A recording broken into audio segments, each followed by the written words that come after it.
అనర్హత పిటిషన్‌కి సంబంధించి ఎమ్మెల్యేలకు సంబంధించి సుప్రీం కోర్ట్ ఒక తీర్పు చెప్పింది. అంటే స్పీకర్ నిర్ణయానికే వదిలేసింది. స్పీకర్ మరి ఏ డెసిషన్ తీసుకుంటారని మీరనుకుంటున్నారు? అనర్హత వేటు అంటే పార్టీలు మారి రాజకీయాలు చేయొద్దని భారతీయ జనతా పార్టీ బలంగా నమ్ముతది. హ్మ్. కానీ ఒకటి చాలా విచిత్రంగా ఏమైపోతదంటే 14, 15 మంది ఎమ్మెల్యేలని దాదాపు టీఆర్ఎస్ ప్రభుత్వం, కాంగ్రెస్ నుంచి ఆనాడు వాళ్ళు ప్రభుత్వం ఏలినప్పుడు తీసుకున్నారు. హ్మ్. వాళ్ళ మీద ఏ రోజు అనర్హత వేటేసింది లేదు.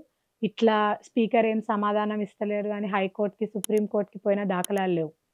గవర్నమెంట్ మారిపోగానే వాళ్ళు జేసిందే ఈరోజు ఇంకో పార్టీ దాన్ని ప్రాక్టీస్‌లో బెట్టి జేస్తా ఉన్నది. హ్మ్. అక్కడ తప్పు పట్టంది. అక్కడ ప్రభుత్వంలో ఉన్నప్పుడు వాళ్ళు తీసుకోని చర్యలు, ఈరోజు ప్రతిపక్ష నేతగా రాగానే అనర్హత వేటు వేయాలని సుప్రీం కోర్ట్ దాకా పోవడం అన్నది ఈస్ ఎ జోక్ అని నేననుకుంటా. అంటే to any common man like me hmm. అదే అనిపిస్తది. హ్మ్. వాళ్ళు అదే రాజకీయం జేసి అట్లా 14 మంది కాంగ్రెస్ ఎమ్మెల్యేలని ఇక్కడ తీసుకురావడం.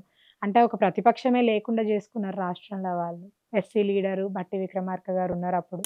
వారిని ఆ ప్రతిపక్ష హోదా నుంచి దింపాలి అన్న ఆలోచనతో వాళ్ళు జేసినప్పుడు అది కరెక్ట్ అయిపోయింది. ఈరోజు వాళ్ళు ప్రతిపక్షంలో రాగానే ఎమ్మెల్యేలు పోగానే ఎందుకు బాధపడుతున్నారో గూడా జెప్పాల్సిన అవసరం ఉంది.